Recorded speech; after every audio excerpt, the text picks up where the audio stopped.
Good morning, everybody. Let me go ahead and get started. Good morning.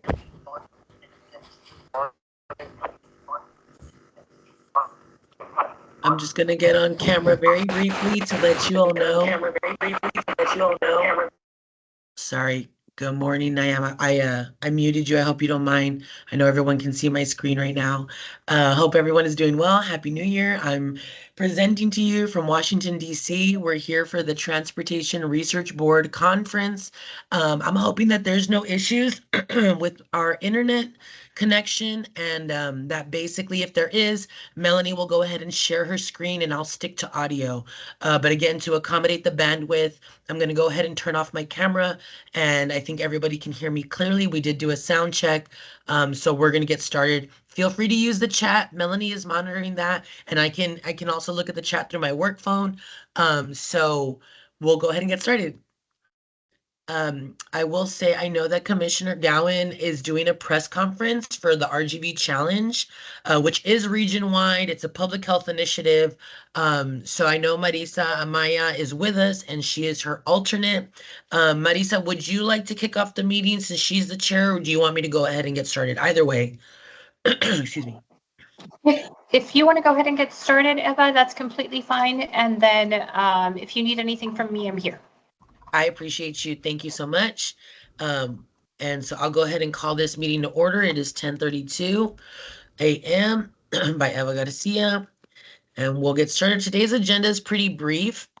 We are going to do our typical roll call, our public comment period, and then for presentations, action, and discussion items, we have just acknowledgement with no action required of the November 6th meeting recording. And then we have, I'll do an annual update on the Regional Active Transportation Plan, give to you, and I'll talk about that in a little bit. And then we have TJKM and others for the Safe Streets for All Action Plan update. And so we're giving about 30 minutes to each of those two items. So that's going to take up the majority of our hour and a half today before we go on to project updates and new or unfinished business. And then again, welcome to our new members. I think at the November meeting, we reappointed Karakata Trails, UTRGV, and we added a citizen at large, Dr. Nazine Haydarian. And so welcome. We've updated the terms. The website has been updated as well. And you know what? I should have deleted this last piece. So I'm going to just do that now. All good. And yeah, so Melanie will be taking roll. We can see who's online, of course, but she'll go ahead and track attendance. And by next meeting, we'll remove the November one and just focus on 2025 attendance. And that again is just to make sure that we're following our bylaws in terms of who has voting privileges or not. So we'll go ahead and go on. So item number 3, I think we definitely did have a quorum. I just want to kind of make that clear. We didn't do a full roll call, but I've seen who's in attendance and I know that we have, well, I'm confident we have a quorum. But moving on, do we have any members of the public comment or anyone who would like to make a general comment at this time? I'll give it a minute there.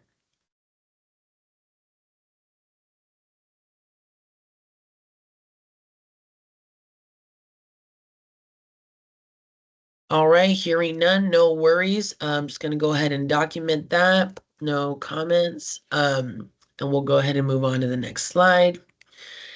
So this is item 4A, acknowledgement of the posted November 6, 2024 meeting recording. And I just want to make it clear, we'll be posting this. All the links should work. Oh, there I am. And so if you don't know, if you're unaware, we do have the RGV MPO channel. And here we have different playlists. And on this playlist, you'll find the 2024 meeting recordings. And as soon as we finish recording this one, we'll have the 2025 playlist here. You can also always go back and look at our Transportation Policy Board. That is the official governing body. And we do not post our Technical Advisory Committee meetings. Those are the only ones we don't post. But with that, we don't need an item. It's for reference. Let everybody know you can follow our past 2024 meetings through our YouTube channel. So trying to be efficient. Item 4B now is presentation and discussion on the RGV MPO Active Transportation Plan initiatives. So before I get started, I just kind of wanted to clarify that at the last meeting in November, I was talking to you all about a survey to get feedback, a survey to get input. And as we were finalizing that survey and developing it, I thought to myself how we have new members, and it's the end of a year and it's been a minute. And so I thought to myself, let's hold off on the survey so that we can regroup everyone, recap where we've been, where we are, and where we want to go. So that way, once you get the survey, then hopefully all of our members are kind of more acquainted and more familiar with this so that your input is more informed. And so anyway, I'd like to kind of just, I wanted to preface that here. But if you recall, the RGVMPO, the region, adopted an active transportation plan in December of 2020. And this isn't an active transportation plan in terms of network and infrastructure and facilities. This is an active transportation plan that is looking for success areas for walking and biking. And so I typically like to refer to it as a programmatic plan. And the key principles and supporting goals to develop this programmatic plan was connectivity, ensuring like what can we do to increase mobility across active transportation modes while creating an integrated regional transportation network. Accessibility, establishing a comprehensive system of transportation options and allowing users of all ages and abilities to access resources across the region. And then community health, promoting active transportation modes that improve public health and support local economies. So that being said, there were 5 areas as we mentioned, and that's how the presentation will kind of lead into these 5 success areas, with our first success area being the planning and design um, initiatives. And so as you can see here, this is straight out of the plan. There are 6 different initiatives recommended in our plan.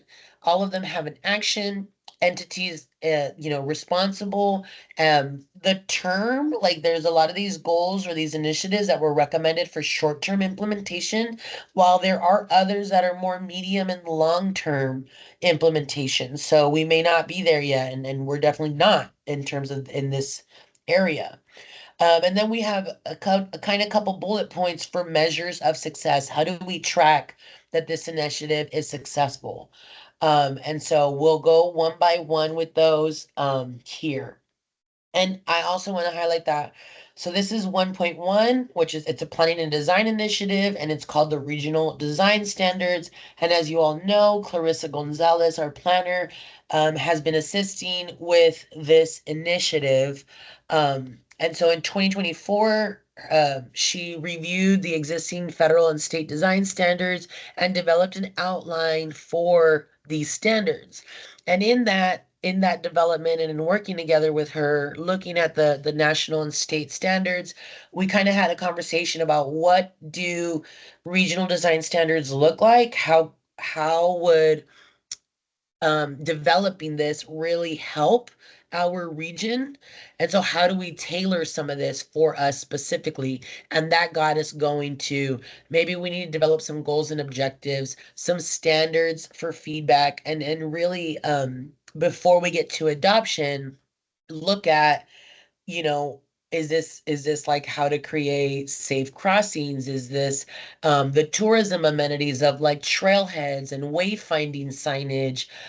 Or is this, the actual, this should be 10 feet, there should be, I think more of like landscaping. We talk about resiliency recommendations, like having retaining wall, retainage areas and landscaping with native plants, providing shade through trees, etc., etc. So all that to say, we'll be focusing 2025, this calendar year, on diving deeper into this because we barely kicked it off last year, really. And so in 2026, hopefully, if once we've developed some standards this year, then we'll look in next year to how we can incorporate this into our MPO planning processes and procedures. And to some degree, we have done that. For example, we have a complete streets policy, and we know that in our TASA evaluation criteria, and the scoring criteria, we do look at who's implementing safety measures, safety countermeasures, and overall helping us develop complete streets. So that's what we're kind of looking for here. In the future, maybe we'll ask local governments to kind of adopt and incorporate these regional standards into their policies and procedures. So yeah, any questions on this item, feel free to drop them in the chat, feel free to chime in, or we can wait till the very end. It's just going to be a lot of information. So hearing nothing, we'll just continue. I cannot monitor if anyone has their hands up. I'm just monitoring the chat, so feel free to just jump in. Okay. All right, the initiative 1.2 is the active transportation facility inventory, and we have new staff, Hoge, is how you pronounce it, I think. I think I'm still messing it up, but our new GIS specialist, Hoge, he and Shayna Bricker, they're both been with the RGV MPO for a couple of months, but they will be helping us in the future with this active transportation facility inventory. And so we just to recap, in 21, we did an inventory quality check. We looked at our data. In 2022, we decided that we really wanted to expand the attributes table and develop some new regional standards, because every municipality during this quality check, we learned that each municipality collects data differently and collects different pieces of data and labels their limits and titles their trails a little bit differently. So I'm sorry if you hear vacuuming next door, they're vacuuming the hotel room next door. Anyway, the 2023, once we developed kind of regional standards, we did a facility inventory update. And we also included a lot of resources on our website, like in terms of, like, if you have data you want to correct, if you look at our map and see errors, or of new facilities, then we were having those facility changes reported so that our data could be more accurate. So we did an update. In 2024, we really focused on a comprehensive update to transit facilities and route inventories. And so that's what we inventoried. I'm sorry. Transit facilities could be like this transit stops or transfer stations. And then the routes are kind of that linear data. So this is what we call point data, linear data. We worked really closely with the Regional Transit Advisory Panel and other stakeholders to really update this. And I think we did present a little bit about it, or provide an update to some past BPAC meetings. But this year, I was kind of talking to Marisa Maya from Katakata Trails, the project manager, and they have goals. Katakata Trails has some goals on their own data collection and on having routes developed. And so I'm hoping through that assistance and working more closely with our local governments, we can really fill in missing data. And most of the missing data is related to our trail surface material and the width, right? And I think width is important because we want to know if it's, for bi-directional or multi-use, or if it's just too narrow and it should be predominantly for pedestrians or one-way travel. And sometimes that matters too. If you're trying to go for a run, you want to know if that surface material is better for your run, or maybe you want to walk with your friend, your dog, your kids, and that width or is going to play a factor in the safety. So I'm hoping we can really expand this data set in particular, and maybe next year we can focus on inventorying amenities like restrooms, repair stations, parking areas, etc. And again, this helps not only with transportation needs, but also with tourism comfort and customer comfort and usability. And by having facilities that are more comfortable, safer, and you're more informed, then we hope our region, our community members feel more confident in the ability to use our facilities and again encourage that active transportation use. Um, so we're working on that. Obviously, this is going to be a continuous effort in terms of cyclical reviews, updates, data collection, and going back and reporting. 1.3 is the bicycle and pedestrian counter data program. You can see we were really heavy and active in the past. We did grant coordination. We procured the counters themselves. That took a lot of work amongst stakeholders. We did the agreement coordination, and Chris Nelson helped us with getting everything in order for our trainings and to get all these installed throughout various municipalities.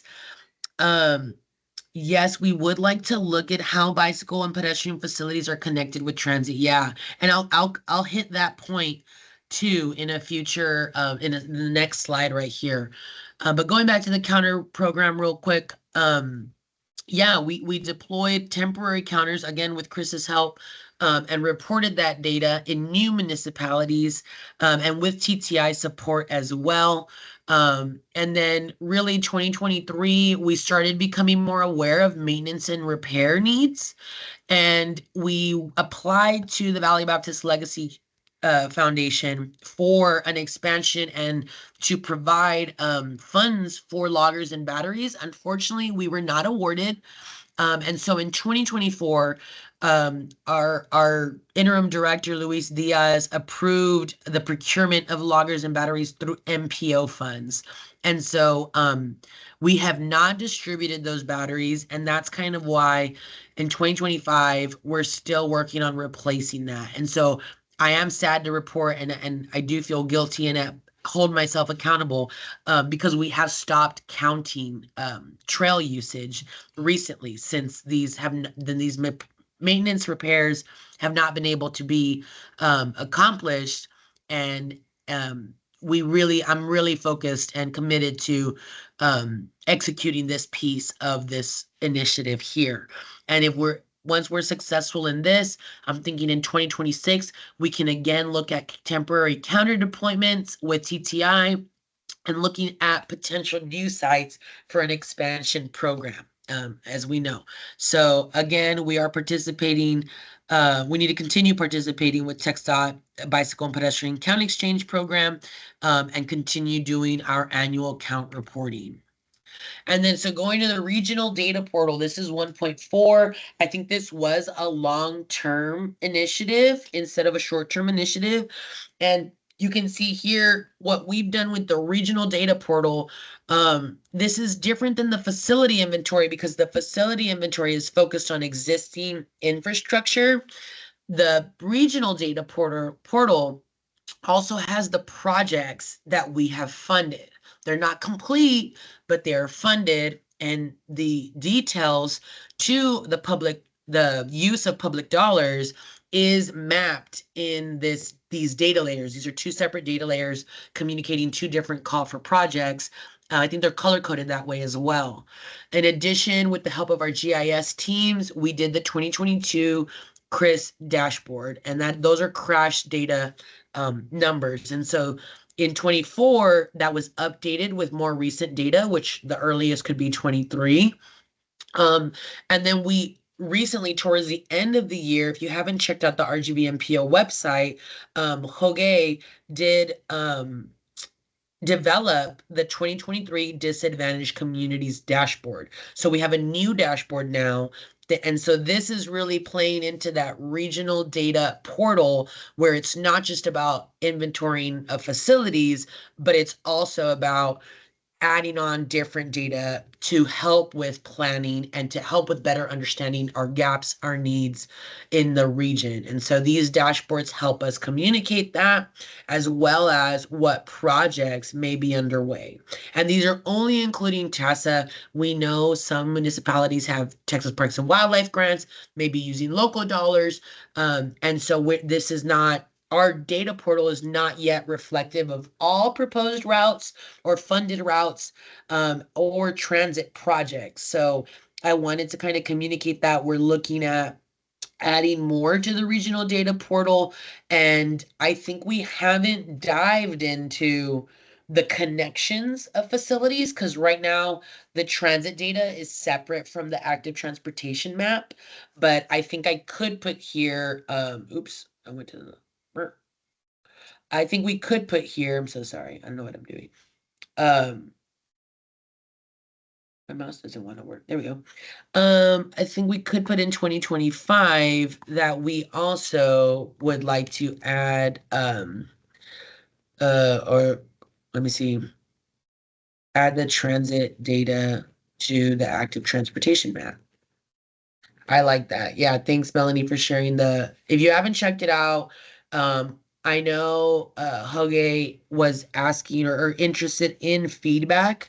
And so if you look at the disadvantaged communities dashboard or any of our data online and you have feedback, I know our team is very receptive to input that can help us improve and ensure that our resources are being used by our region. So this is definitely some things that we're working on. This was a long-term goal, as I mentioned. And so we really, again, this next year's goal of create the ability to easily upload, maintain, access, and download key data. We aren't there yet, but we know that's the direction we want to go. So again, we want to have a data portal that is utilized and helpful for our region's planning purposes. Any questions on the success area of policy and is that no, that wasn't policy and program. It was planning and design. I'm so sorry. Before I go on. Yeah. Okay, no worries. Keep using the chat and policy and programs. So we have 4 initiatives here. 2 of them we haven't started. They're both identified as long-term and long-term. So I just haven't gotten there. We don't have the capacity yet. But we have kicked off the Complete Streets Policy Initiative. And of course, we have ongoing work with our advisory committees. So allow me to dive into that a little bit more. Our Complete Streets Initiative really started in 2021 when federal policies and requirements were changed through the BIL and the with USDOT and FHWA. And through that, the RGVMPO, with Chris's help at the time, did a literature review with looking at Better Block. And I think Brownsville was the only municipality who had a complete streets policy. And so he helped develop a regional complete streets policy. And in 2023, that policy was adopted and we had a regional workshop, I think with some other partners, yeah, with ATG, TxDOT, FHWA. I remember, yeah, this workshop. Man, time flies. But anyway, in 2024, we really kind of didn't do a lot in terms of progressing complete streets specifically, but I think complete streets policy recommendations were considered in the development of the SS4A action plan. And so, yeah, I think we've been focused on the safety action plan in this work, and we're going to get a presentation as soon as I'm done here with this segment. And we'll kind of continue looking at how we incorporate the Complete Streets policy recommendations into the development of regional design standards this year.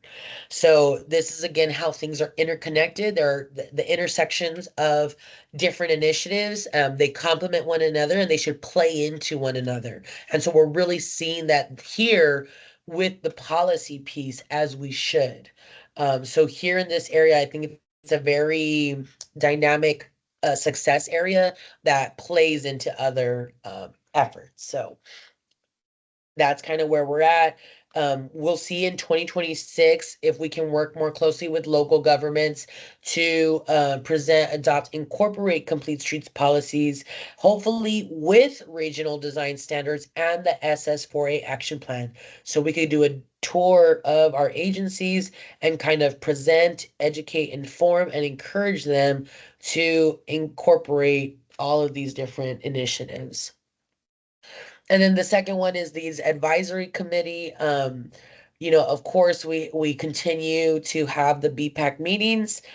We collaborate with the Gara Gara Trails Advisory Committee. And I'm also been a member, recently nominated as the chair of the Texas Bicycle and Pedestrian Advisory Committee. So that is an exciting initiative for me. I held my first meeting as chair, I think in November.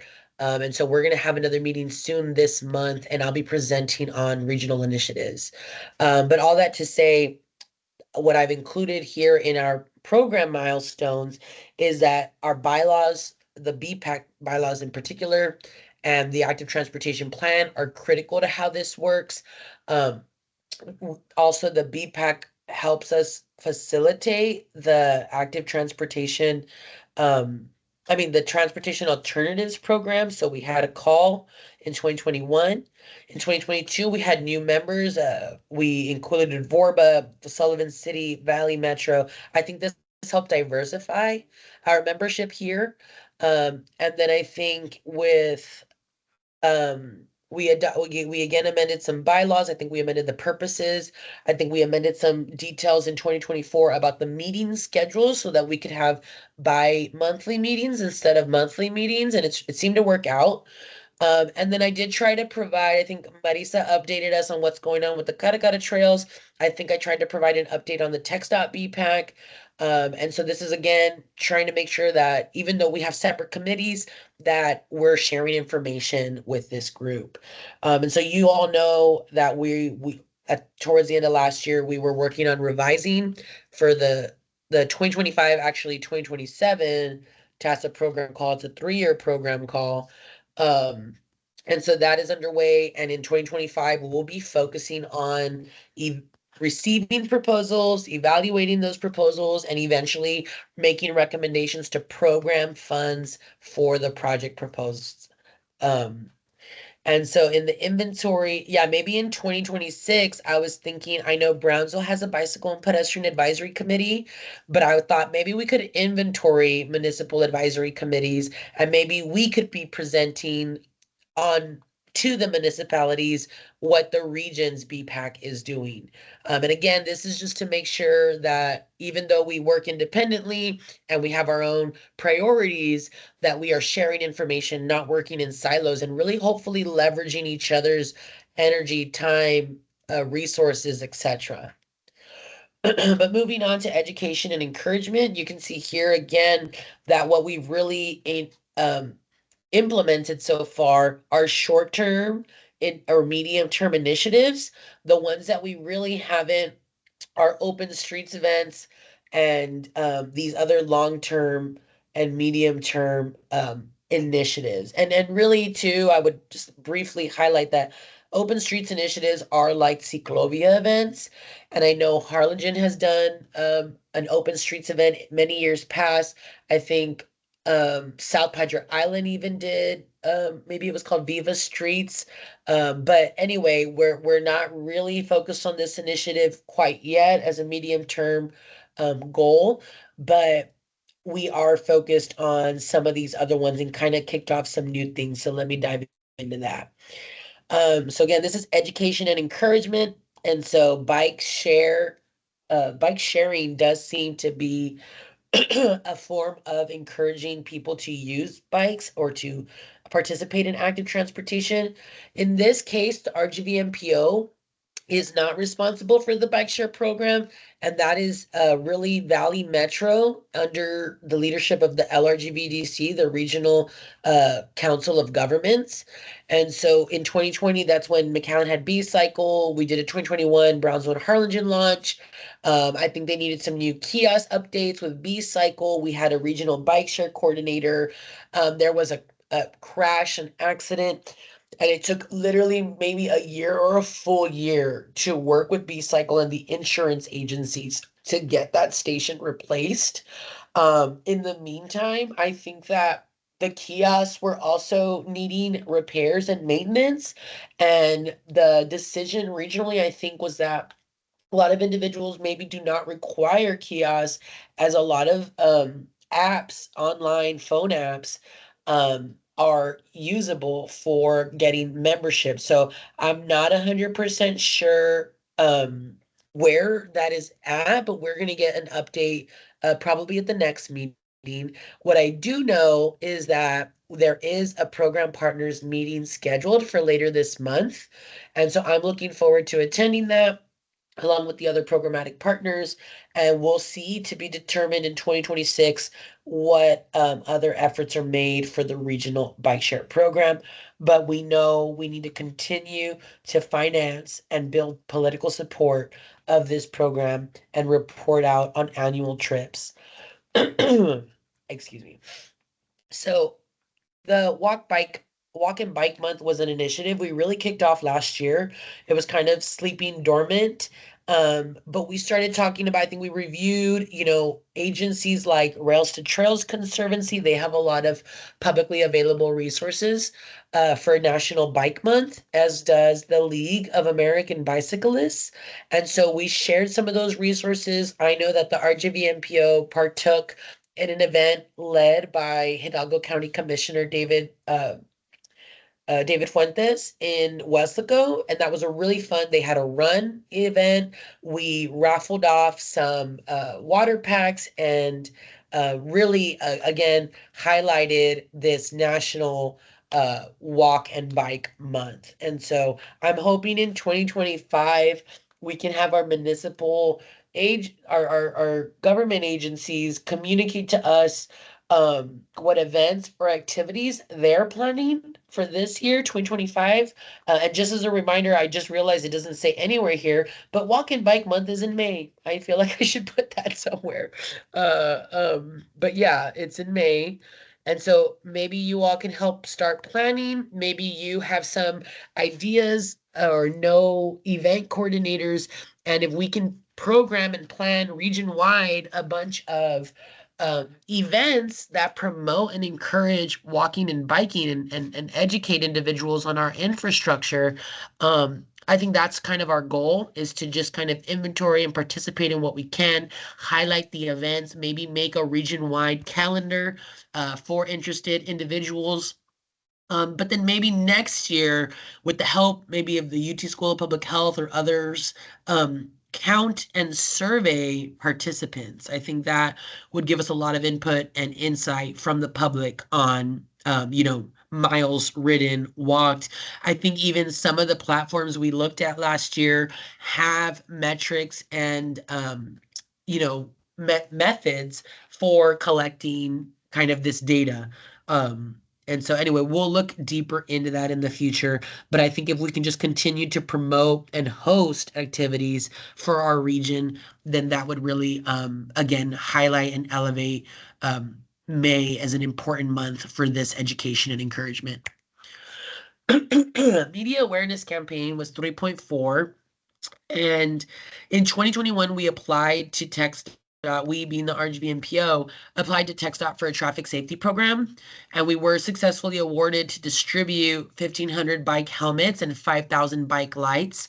And we worked with local government agencies to do that, and we distributed these safety educational materials through lots of public involvement. And again, I think these were really also distributed with law enforcement agencies through a training, which I think is also maybe in the next couple slides. But last year we really shared publicly available media awareness materials, again, utilizing our Rails to Trails Conservancy and the League, but TxDOT also has public, what are they called? Road to Zero materials. And so again, this media awareness campaign is to educate and encourage, but also, part of that encouragement is not just for the use of the facilities, but for safety. So in 2025, we want to really promote public transportation, aka transit, and active transportation facilities, and review our SS4A action plan recommendations, again, to highlight and encourage safety and transit and active transportation facilities. So we'll dive deeper. When you think about your survey, again, right now I'm just chiming in, but really put your thoughts, your ideas, your dreams, your questions, your concerns, everything we want to hear about that in the survey. So I'll just continue here, excuse me. In 2026, maybe we can work with TxDOT to implement a regional safety education and encouragement campaign.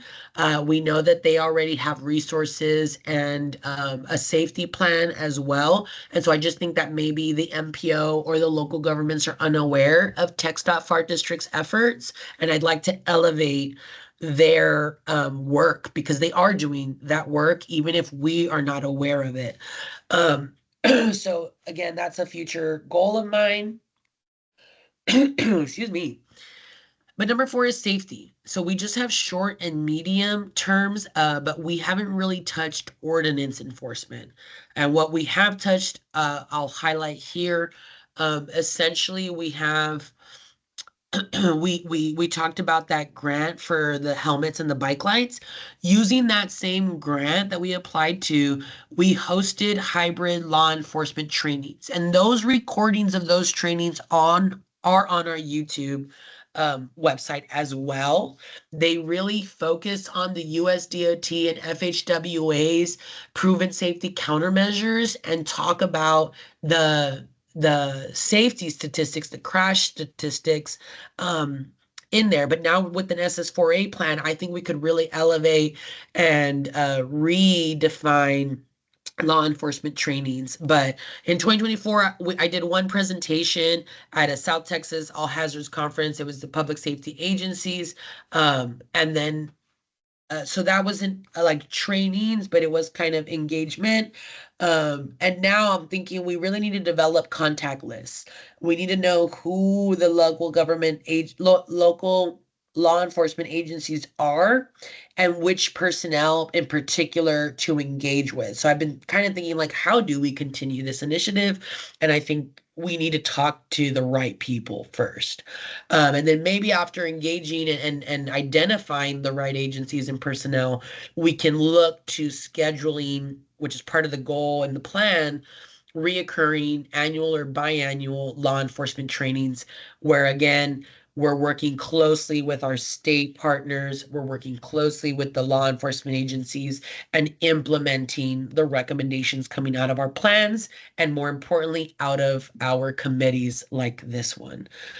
So we'll see how that goes. But Safe Streets for All is, I think, the last initiative that I'm presenting on right now, and we're going to dive deeper into this. But Melanie has been spearheading the development of this plan after Javier successfully applied for this grant.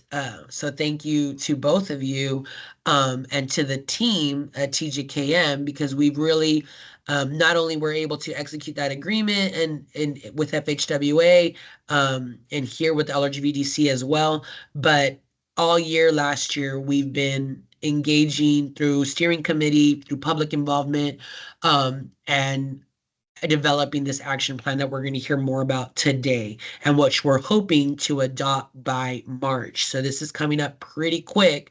And so hopefully by 2026, we can, after reviewing, we'll look to see which ones we can really implement in terms of recommendations, if any. And then last but not least, the 5th success area is active tourism. Now, these say short and medium term, but I haven't really had the capacity to work on active tourism. And in a lot of ways, I think because we need the other pieces before we're promoting tourism, but it's happening anyway. So anyone who is working on walking or biking maps, let me know. I'm curious if I know Gata Trails has had some discussion on wayfinding signs. And if you're in the Cameron County area, I know I went to go visit Arroyo Trail, the Arroyo, Colorado hike and bike trail. And I saw that there are new signs there already installed, and it says, this is the Arroyo, Colorado hike and bike trail is a part of the Gata Trails. And so that kind of that might not be wayfinding in terms of directional signs, but that is branding. And I think, we need to, for a tourism component, we there are more conversations to be had about branding and wayfinding. And some of that to me is like the inventorying of trailheads, the inventorying of where to park at the parking lots, of where restrooms are. And so anyway, we haven't dived deep into that. It's always kind of in the back of my head, but we'll see what we can do. I think Brownsville is the only city that has received its designation as a bicycle friendly community. If I'm unaware of any others, but I've seen a push also for local government businesses. If I'm not mistaken, I think Brownsville is going to reapply for that designation if they haven't already. And if any other communities, and I'm sorry if I always say Brownsville, obviously that's where I live, but I'm curious about the rest of the region. I'm curious about other areas and that interest. One thing I added that wasn't part of our active transportation plan is the USBRS designation. And so I didn't add any slides on that, but I wanted to clarify um, USBRS stands for the United States Bicycling Route. And basically it's the on-street, or it doesn't have to be on street, so I should correct myself. It is the highway, the interstate highway for active transportation use. So for bicycling in particular, right? And so there are other states with USBR designation, and Texas has yet to designate any United States bicycle routes so far. But we being the region, we being the RGV, have been working with the Texas Department of Transportation. And now that they have the FAR district bike plan, now we can start having a conversation about the process to request this designation in our region. And hopefully, fingers crossed, we'll be the first region in Texas to receive this designation. So I didn't make a game plan, but I'm hoping to work on that here in this calendar year in 2025 as well. But all that to say, Melanie and I kind of plan out the bicycle and pedestrian, the BPAC meetings and agendas based on of our active transportation initiatives. There's always room for more, and you know, we touch other topics as well. But you can see we're giving an update to the advisory committees. We're getting an update for Vision Zero. I'm hoping in March we'll give you an update on bike pet counters. I'm going to ask for an update on bike share, but your survey feedback, yeah, when you get the survey link, your feedback, I'm trying really, really hard for each one to just have 3 questions because it's going to get really long, really fast. And if you've taken a survey in the past, I think we asked you more questions, but about fewer initiatives. So now that we have a little bit more initiatives on our plate, I'm really trying to trim the fat and stay, you know, give you like 2 or 3 questions per area. But those open-ended questions, I mean, I really want to encourage you to give us again your concerns, your like your dreams, your ideas, suggestions, and yeah, we'll definitely continue to plan for the rest of the year.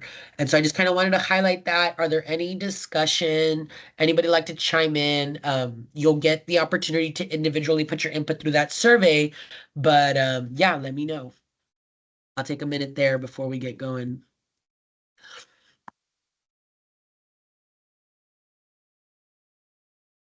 Any thoughts? Let me see. Let me check the chat. Yes, shout out to This is Clarissa. Naz. Go ahead. Yeah, go Naz. Go ahead. I'd be happy to help with any like survey design or data collection, like from the design and then also the dissemination implementation kind of phases. Beautiful. Thank you so much. I appreciate that. Anyone else? The survey would be open to anyone. Obviously, you all are our Bicycle and Pedestrian Advisory Committee members, so we are asking demographic questions in this survey this time, which I hadn't done in the past. That was a recommendation from our FHWA certification that we had in December. So there's just a couple of questions on demographics, but with your name and information, our voting membership will, you know, I'll be paying more special attention to that feedback. But you're free to disseminate this if you know anyone passionate, like our friend Naz or anybody else. I I'm definitely going to send you the survey that I have now, Naz, so that you can help us include the right questions and frame them the right way in that respect. But yeah, I think we want to make sure that if you know anyone passionate who cares about active transportation initiatives and everything we just went over, then feel free to send them that survey as well. Because yeah, we're here to serve the region, we're here to serve our community, and all input is good input in my opinion. But yeah, anybody else have any ideas, thoughts, questions?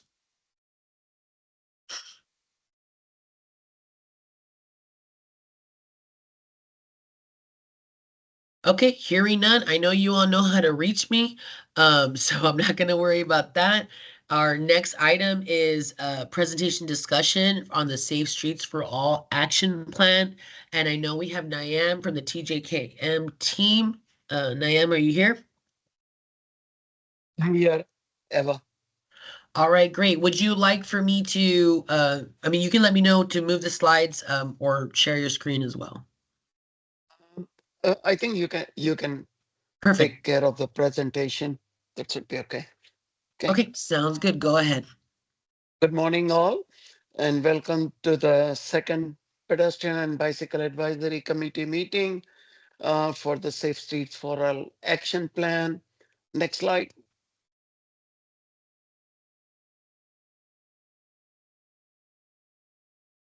Um, so what we have, just want to give a brief overview on the last what we discussed or talked at the last BPAC meeting. That RGV MPO was awarded as 4A funds to develop a comprehensive safety action plan for all modes of transportation. And the key goals of the SS4A action plan is to systematically implement proven safety solutions, initiatives, policies, and programs to eliminate preventable fatal and severe collisions, utilize a multifaceted approach, including the ease of the safety, and also promote and support safe travel for vulnerable users, including people walking and bicycling, as well as people with disabilities, and ensure that multimodal safety investments are made in a manner that is fair and equitable for all residents. Next slide.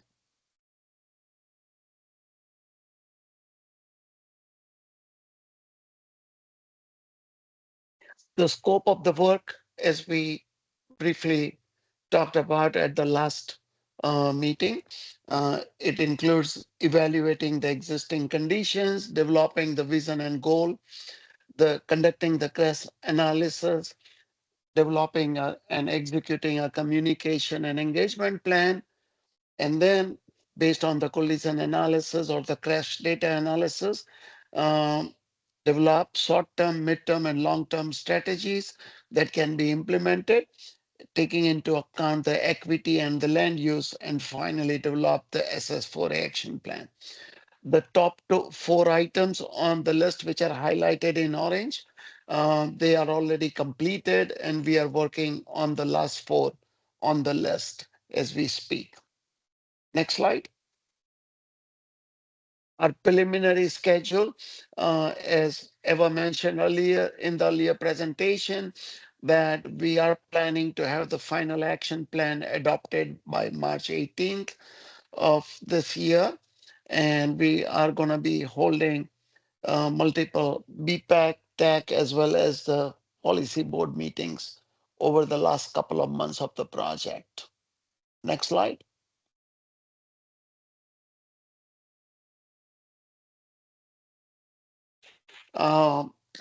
Have a robust public engagement plan, and we developed a public engagement plan and executed that. And I would like Allison to briefly provide an overview on the public engagement activities, what we conducted as a part of the project. Allison? Thank you. Yes. So to start, before we even began engaging the community, we built a website, which will be mentioned on the next slide, a public information website that listed not only highlights of the project, but also gave an opportunity for an interactive map for the community to provide feedback. In tangent with that, we also designed a logo unique for this project. When we went out into the community, we did it in what we're phasing as 2 rounds. The first round was held back in June in Weslaco, and it was more with our stakeholders, staff, regional transportation providers. It was more of a visioning opportunity for folks to kind of give us feedback. And then a few months later in September, we went out and met with the community directly. We piggybacked on existing community events in both Brownsville and Harlingen to talk to folks. And not only were they able to either provide on the spot feedback verbally, but we also worked with them on any of their individual technology devices to use the interactive webpage. We had bilingual staff at all the events. And then we also had some fun giveaways to get the public to engage with us. Slide. This highlights what I previously mentioned about the project website, overview of what the project was about, and an opportunity for the public to give us up to the minute feedback and information about their areas of concern. Slide. And this is just a quick overview of what we heard. We received 100+ pieces of feedback from individual community members, and they ranged from things about pedestrian-friendly infrastructure, wanting it better, maintaining what is already in existence, like sidewalks and crosswalks, talked about different traffic congestion areas, some safety concerns such as speeding and wanting more visible traffic enforcement. We also heard things like about lighting for visibility issues. And then there were also, people like to give us, since we're out there anyway, they give us all sorts of information, even sometimes things that may not be directly relevant to this project, but they also told us about potholes and other areas of concern. And so that's a brief overview of what we received in the feedback from the public.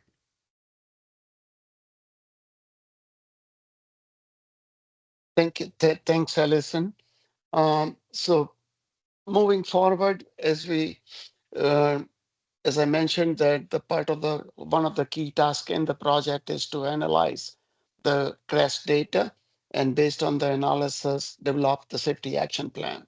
So I would like to go over on the preliminary collision analysis that what we conducted and what the findings are in front of the committee. Next slide. So within the RGV MPO area, what we observed is there were total approximately 26,000 plus collisions that were reported. And out of those collisions, like we had 253 collisions that resulted into fatality and approximately 1,657 collisions that resulted into serious injury and fatalities. Out of those 26,000 within the RGV MPO, 992 collisions involved pedestrians and approximately 507 collisions that involved bicyclists into it. Next slide. So as we mentioned at our last meeting, in front of the group, that we were going to be conducting the collision analysis for 6 distinct areas. One of them as RGV MPO as a whole, and then go and evaluate Cameron County, Hidalgo County, and Starr County, and then also evaluate the collision patterns and identify the improvements within the cities of Harlingen and Brownsville. So when we look at the Rio Grande Valley in entirety, these are the statistics where we had a total of 88,000 collisions, and out of which 253 resulted into fatal injuries and 1,404 into serious injuries. Next slide. This slide represents the overall within the RGB MPO, the bicycle collisions that occurred throughout the RGB MPO jurisdictional boundaries. And the next slide illustrates the pedestrian collisions throughout the RGB MPO area. Moving to the next slide, based on the collision analysis, what was conducted, we identified the high injury networks, taking into account all modes of transportation. And we broke down the high injury network into two distinct areas, one by corridors and one by intersection levels. So as you can see, these are these are the corridors that are identified on the high injury network. And one thing what I want to mention is that when we started identifying the high injury networks, what we considered is that since we are going to be evaluating or identifying the high injury network for Cameron County, Hidalgo County, Starr County, as well as cities of Brownsville and city of Harlingen, let's try to identify high injury network that does not include those individual jurisdictions, because we're going to be identifying them individually at an individual level also. So in order to maximize the safety projects, that's the approach what we took. The next slide lists out the top 10 ranking corridors within the RGB MPO area based on the risk points assigned to each type of collision that we analyzed it. The next slide represents the high injury network at the intersections within the RGB MPO area, and the slide after that identifies the specific intersections with the risk points that we calculated based on the collisions. Next slide. It represents the Cameron County collision data. Within Cameron County, we had a total of 6,547 collisions, 21 of them resulting into fatality and serious injuries. Next slide, Eva. I think it's slide number 20, please.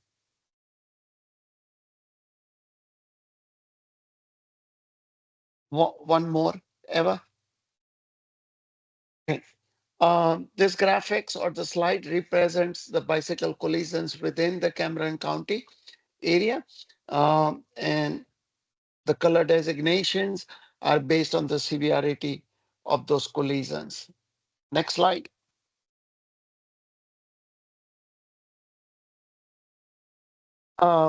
This slide represents the pedestrian collisions that occurred within the Cameron I'm sorry, County. Nayab. Was this the right one?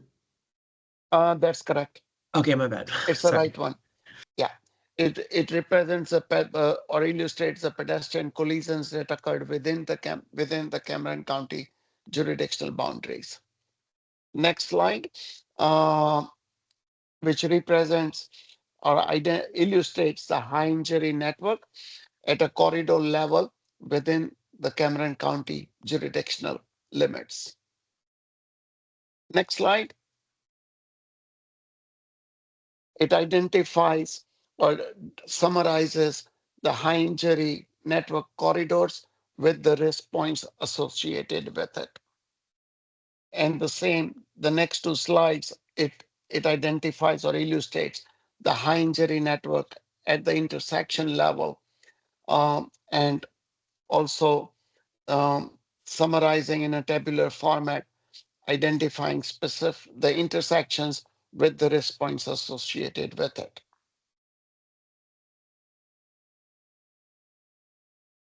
Next slide I'm so sorry.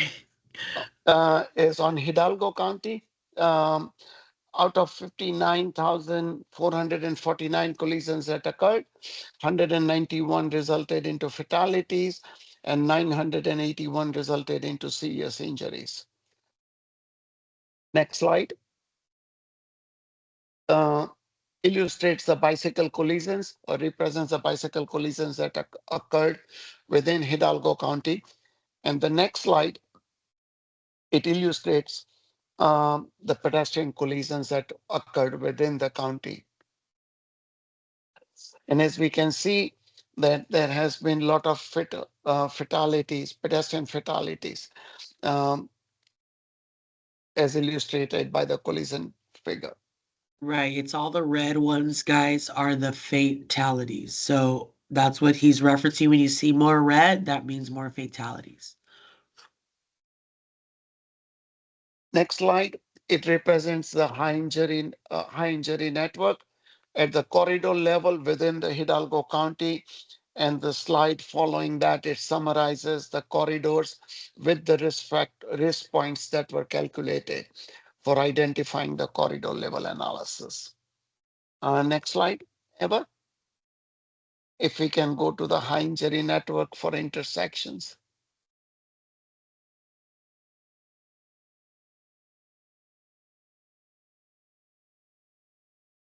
So the Eva, can we go to the high injury network I'm sorry. intersections?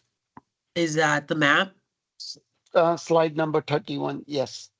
Okay, So, this one. so this is a map that illustrates the high injury network at the intersection level throughout the Hidalgo County. And if we go to the next slide, it summarizes or provides more detailed information on the 10 intersections that were identified on the high injury network within Hidalgo County. Next slide.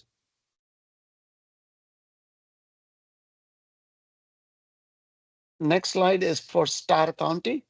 There were 2,472 total collisions that occurred within Starr County, out of which 7 collisions resulted into fatality and 40 of them resulted into serious injuries. Next slide, slide number 34. Starr County, the map illustrates the bicycle collisions that occurred within Starr County. Eva, I think you need to go 2 more slides. One more, please. Yes, thank you. So that illustrates the figure or the map on the screen. It illustrates the bicycle collisions that occurred within Starr County. Next slide. The map illustrates the pedestrian collisions that occurred within Starr County. And then the next slide, which is basically the high injury network corridors within Starr County that were identified based on the analysis that was conducted. Similarly, similar to the other counties, NRGV, MPO, we have also summarized or provided a slide that summarizes the intersections on the high injury network with the risk points and the type of collisions that occurred. Eva, I'm going to skip a couple of them because it's already included in the agenda packet and it's a repetitive information. So I would like to jump on to City of Brownsville. There were a total of 13,368 collisions in City of Brownsville, out of which 24 resulted into a fatality and 191 resulted into serious injuries. Next slide. The map illustrates the bicycle collisions that occurred within the City of Brownsville limits. And the red in collisions, they are the ones which resulted into fatal bicycle collisions. Next slide. The map illustrates the pedestrian collisions that occurred within the City of Brownsville. In the next slide, it represents a high injury network based on at the corridor levels within the City of Brownsville. And the same information on the high injury network is summarized in a tabular format with the corridor with the start and the end limits, the number of collisions, and the risk points associated along each corridor. The next slide is a high injury network for at an intersection level within the city of Brownsville. Eva, I think you need to move, you need to go one more slide. Yes, thank you. So this is the overall high injury network at the intersection levels. The next one, I want to jump into city of Harlingen. With the collision analysis, there were a total of 6,356 collisions, 10 of which resulted into a fatal and 55 of them resulted into a serious injury collisions. Next slide. The map illustrates the bicycle collisions that occurred within city of Harlingen limits. And then the next slide illustrates, or the map illustrates, the pedestrian collisions that occurred within the city of Harlingen limits. And as we can notice that when we compare the pedestrian and bicycle collisions, there are more fatalities and severe injuries for the pedestrians compared to the bicyclist. So, which is an indication that we need to consider some effective safety measures that can be implemented to enhance safety for the pedestrians also. Going to the next slide. Within the city of Harlingen high injury network, the map highlights the corridors that were identified within the city of Harlingen limits. And Eva, we can go to the map for the high injury network with the intersections. This map illustrates the high injury network in top 10 intersections within the city of Harlingen limits.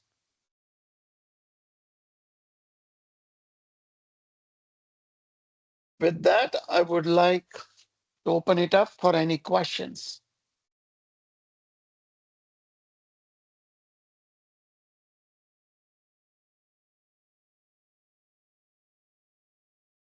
I just want to take a moment to thank you for looking into those specific analysis. I mean, there's a lot of data, and I think when you go from looking at the region-wide map, and then going into the specific areas, it really helps us better understand. So again, this was kind of that regional viewpoint, guys.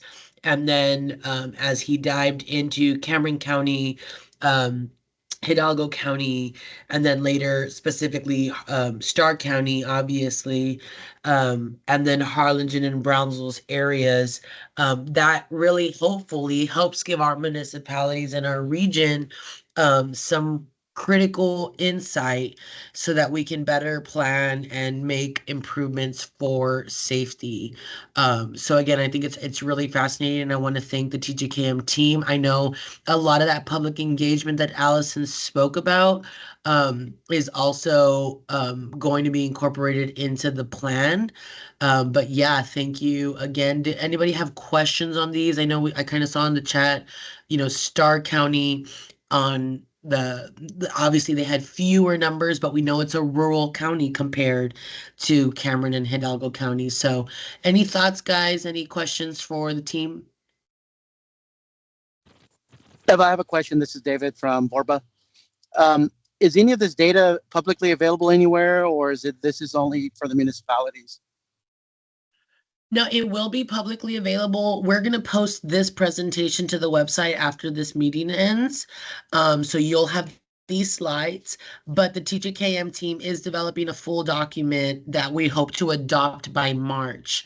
And once we present and adopt that, then the full assessment analysis with recommendations and the engagement that we led also with the team, that will all be available once the document is adopted after March. Does that help? We also have a dedicated Yes, webpage thank you. for the safety action plan. And we do post the steering committee agendas and meeting materials. So that's also there on that website that I linked in the chat. Perfect. Right. Thank you. Thanks, David, for your question. And Niam, feel free to chime in if you want to add anything else to that. No, Eva, I think we covered it. Okay, I will say I see in the chat that I have a question here. Is this data being presented to elected officials on the local level? I am specifically wondering if the Edinburgh data has been presented to mayor, city manager, or other folks. And I will just say again, because this is in development, we haven't made those special presentations yet. I think if you join us at the TAC and Policy Board meetings in March, then that's when we will be presenting to the regional board that's in attendance for our March meetings. Otherwise, special localized presentations will likely occur after March in our timeline. And no worries if you have to log off. I know Belinda's probably already gone, but thank you for joining us if you were joining and have to log off already. But hopefully, Naz, that helps. And Niam, do you have are there any other questions or any other comments?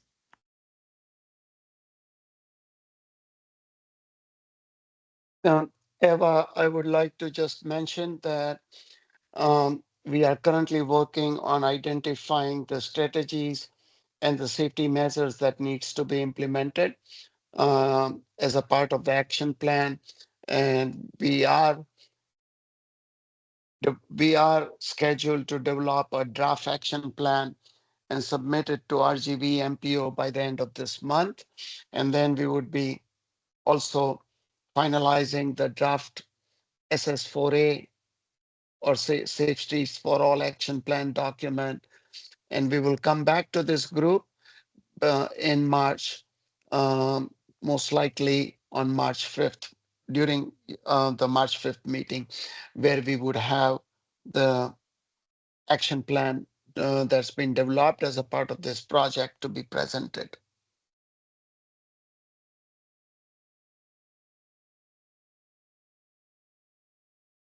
Thank you so much for that reminder, Niam.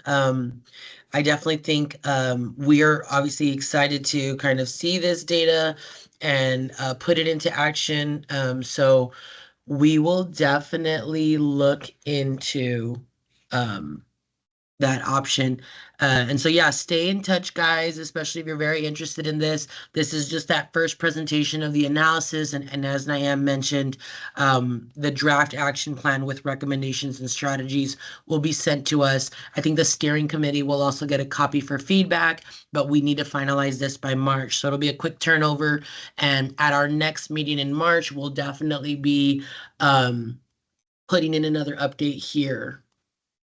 So let me see. I just wanted to put a note for myself that we are adoption of the plan. All right, guys. Any other final thoughts? Thanks, Niam, for those final reminders. Otherwise, I think we can continue. Thanks, everyone. Thank you all. Thanks, Allison. All right, project updates. I was going to give TASA and CRP project updates, but realizing that we needed more time for these other items, I'm going to go ahead and push that off until March. I know that for the Technical Advisory Committee and the Transportation Policy Board, I will be giving those updates in February. But since we don't have a meeting in February, I'll likely come back and let the team, the BPAC, know where our projects are next year, because with both TASA, which is category 9, and CRP, which is category 10, we do have some trail projects in development that we're very excited about coming to fruition. So I will also, the other thing I wanted to add in project updates is just the reminder for all our local government agencies that that application deadline is around the corner, January 31st. We had a request deadline of December 23rd, but you can always reach out to me when you need to know.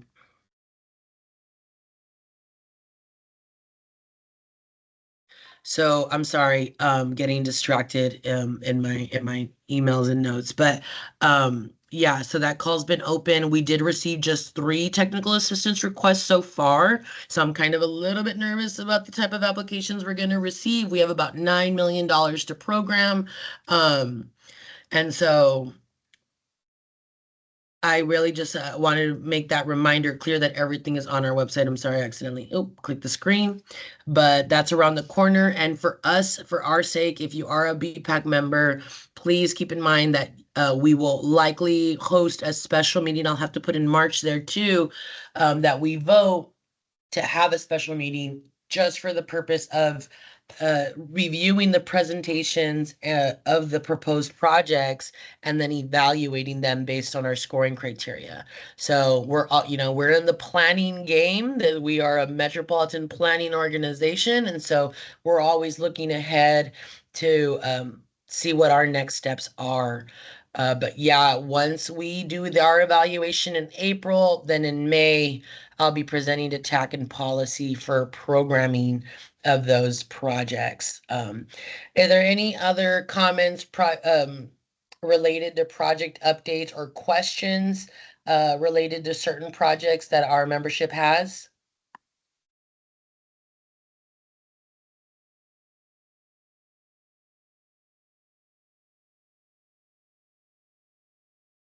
All right, hearing none, no worries. We'll just go on to newer unfinished business. If you have any ideas for future meetings, if you have a topic, presentation, policy that your region, your agency is doing, I know Vorba has races that they're always planning. If you have any in May, if you have volunteer opportunities, reach out to me. We'd be happy to help kind of get you on our agenda to share with this group, or just kind of get your updates. And if you'd like to hear of something else and make a request from our committee to investigate something from our staff, please let us know, and we'll do our best again to accommodate that in future BPAC meetings. But hearing nothing and seeing nothing in the chat, I'll go ahead and move on. Go ahead. I heard Eva, a voice. Yes. Eva, this is David from Borba again. I do have an announcement to make. Yeah. Very exciting, and maybe perhaps I could share a little bit more detail in our March meeting. But we are now building another pump track. This time it'll be in Brownsville at Benavides Park, which falls under Cameron County Parks and Rec. This will be the first asphalt pump track built by Alliance Action Sports Equipment in North America. So Brownsville will have that distinction of being the first track. They built tracks all over Europe and other parts of the world. This will be the first one in the United States. So they break ground on March the 10th. So maybe in the next meeting, I can share the design and really help inspire some of the municipalities that are on with us about projects like this that can serve as hubs of recreation for people in their communities. I love that. I love the work that you do, David. I know that you do this as a volunteer, which blows my mind as a dad and a husband. And so I really respect and admire that about you. Real quick though, I missed the name of this really great company you're working with. What was that called? So it's kind of a new player in the market. Oh, As you all know, we built a pump track in Harlingen that was built by Velo Solutions. So okay. this company is another European company called Alliance Action Sports Equipment, or ASE. And a good friend of mine is the project manager for them and was looking for a project. And I said, I might have one for you. And I connected him with Cameron County Parks, and the rest was history. So I'm serving more in the advisory role. As you all well know, I'm an experienced grant writer. So I wrote the grant with Valley Baptist for the Harlingen track. On this one, I'm serving more as an advisor for the type of track, the specifications, and those types of things. So I'm available. I'll drop my contact info in the chat. Feel free to reach out to me. I do this on a volunteer basis. So if I don't get back to you right away, just please understand. I understand. Yeah. And thank you so much for this announcement. Super exciting. I'm going to put a little tentative marker on March 10th hope to attend this one. I know I missed the Harlingen, ribbon cutting and groundbreaking. So, yeah, again, we have these resources, we have these individuals with these passions in our region. So, if your community, you're part of town, again, David can help consult. He has other people working with him. I think he has a board and a group of volunteers. And again, they're very passionate, and clearly there's a demand in our community and in spaces outside of our region to have these facilities accessible. And I've heard European companies multiple times, and so in a lot of ways, we're bringing this to the state and to our country here, because I know it's hard to access these type of playgrounds, quote unquote playgrounds, for us to have to recreate and to be healthy and to have fun. So thanks again, David. If anyone has any questions, he's going to drop his information. And if you don't, yeah, there it is. I would like to say maybe in May we can do a membership drive for Vorba as part of our National Walk and Bike Month efforts, because I think the team, I've said this before, but I just kind of I'm not a mountain biker, but I want to support our local chapter. And so anyway, thank you all. Does anybody else have an announcement to make, or any other last thoughts? We have about 10 minutes left, I think.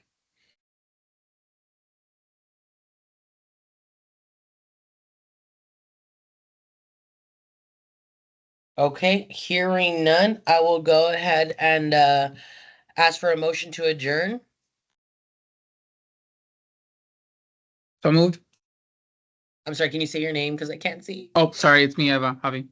Oh, thanks, Javi. Anyone, do I have a second? Nas, I can second. Thank you, Naz. All in favor, please say aye. Aye. Aye.